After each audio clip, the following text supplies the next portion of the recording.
Good evening from Allen Fieldhouse in Lawrence, Kansas. Brendan Dzwierzynski here with you for the Sports on 580 crew, recapping a KU 88-80 win over the Texas Longhorns, the number 9 team in the country, knocking off the number 5 team in the country in what was effectively a must-win game for KU for its hopes of winning the Big 12 championship still this year. And even Bill Self, who often downplays those things, said during post-game just a few moments ago that, look, for this early in the season, and it's not even all that early, there's only 7 games left in Big 12 play, but it's as close to a must-win as you can get for a team in Big 12 play if you want a chance at winning the league title. Had KU lost this game against Texas, it would have been 3 games off the pace, with, again, only 7 games left to play in the Big 12. But instead, they're just 1 game back, another game against Texas coming up later on in Big 12 play. In fact, it'll be right here at Allen Fieldhouse it'll be at the Moody Center down in Austin, later on in the season. So getting the win at Allen Fieldhouse here tonight, imperative for KU's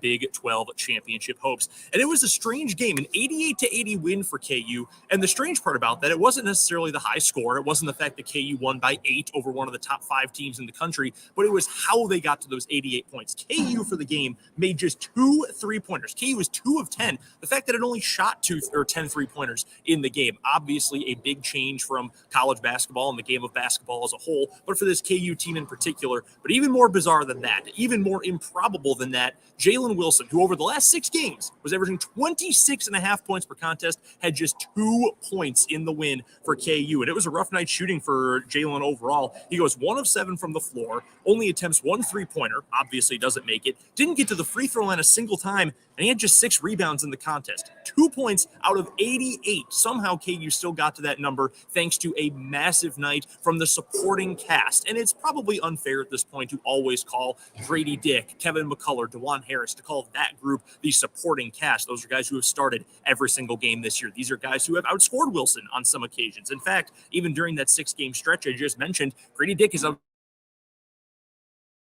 least one of those games. If you go back to Baylor down in Waco, the 6-point loss for KU just a few weeks ago, Dick outscored Wilson. But in a game where Wilson was not at his best, nowhere close, you don't get much of anything offensively from a surefire first-team All-American. All sorts of other guys for KU stepped up and made huge plays in this one. The leading scorer for KU in the contest, it ends up being a 21-point performance for Grady Dick. He was phenomenal. 7 of 11 from the floor. Dick only shot 3 3-pointers in this game. He did knock down a pair of them. He also had 4 rebounds in the contest. He was sensational on the offensive end, something that Self noted as well. Thought he played well overall, but offensively is where Dick was really at his best in this game on Monday night. Your other double-figure scorers for KU. How about 17 points for DeJuan Harris on a career-high 16 field goal attempts for the contest. Self told us during the post-game press conferences moments ago that Harris told him the only other time he had attempted that many field goals in a game was when he was a 5th grader. And Self jokingly said, well, he told him that didn't count. But 17 points on 16 shots for Harris. He had 6 rebounds in the game, moved the ball well, had 5 assists. We know how good of a distributor that Harris is. So that was huge for KU to get him being aggressive again after he really struggled offensively and defensively in the loss to Iowa State back on Saturday.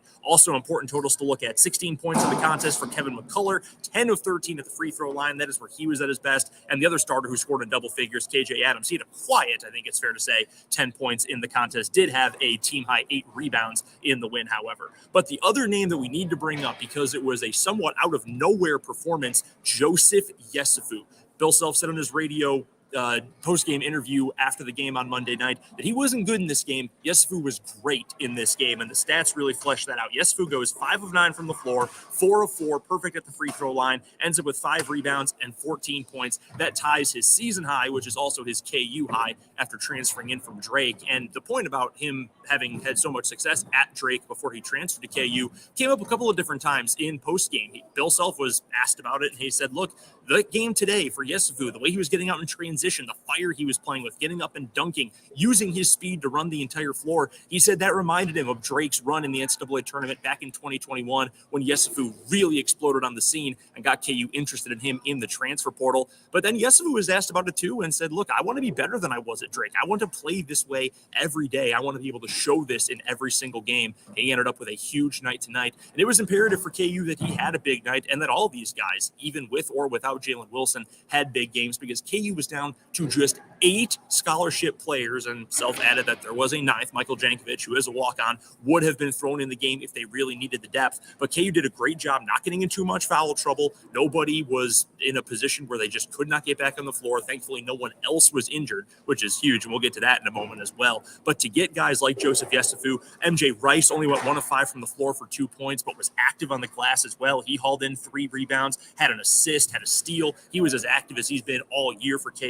You got good minutes from Ernest Uday as well, who was a perfect 3 for 3 from the floor for 6 points of his own. Getting those guys, the young guys, but the guys off the bench in particular, just in general, I should say, getting them involved, getting them to contribute on both ends, huge for KU. Bobby Pettiford, injured. His hamstring is bothering him. Self-said post-game, he's probably not going to be active for a while. Zach Clements, dealing with a knee issue. Zuby Ejiofor, we've seen him over the last couple of games. He's been in a boot for KU. Might be a while before he's able to go. And none of these guys will be able to go for KU coming up on Saturday, or at least that is the expectation for the Jayhawks, that they're going to be shorthanded again going forward. So you need to make sure you get contributions from all sorts of guys, and that's exactly what KU got for this contest. Other numbers that are important to get to, shooting numbers overall for KU were actually pretty solid. 32 of 65 overall from the floor. That's just over 49% from the game. Meanwhile, Texas, they shot the ball pretty well as well, over 47.5%, 47.6 in to be specific. Leading scorer for Texas in this game, by the way, how about a game-high 29 points from Marcus Carr? And I've got to say, he was absolutely sensational late in the contest. KU was getting down to the free throw line. They were making shots on the other end. They were taking care of business the way they needed to. But every single time back down the floor, it seemed, for a 3 or 4 minute stretch, Carr would make a shot, fading away, leaning in, side to side, whatever it might be, with a hand on his face. He was knocking those shots down. He nearly individually kept Texas in this game. He was one of 3 double-figure scorers for Texas, again, with that game-high 29 points. But KU still pulls out the win, 88-80. Next up for the Jayhawks, they will hit the road, back-to-back games in the state of Oklahoma. They'll take on OU coming up at noon on Saturday. That game will be down in Norman, and that's going to be a big test for KU, coming off of a game on Saturday in Ames, in which they really struggled with energy. Early tip in that one, it was 11 a.m. We'll see if they can bounce back for that noon tip coming up on Saturday down in Oklahoma. But until then, one more time, your final score from Allen Fieldhouse in Lawrence. It's the number 9 Kansas Jayhawks 88 and the number 5 Texas Longhorns with 80. Make sure you're tuned in to both Mic'd Up from noon to 3 and 580 Sports Talk from 3 to 6 tomorrow on the Sports Voice of Kansas for full reaction to this game. We'll also preview K-State versus TCU coming up on Tuesday night. And of course, we've got plenty of Super Bowl talk coming your way as well. Signing off from Allen Fieldhouse in Lawrence, I'm Brendan Dzwierzynski for the Sports on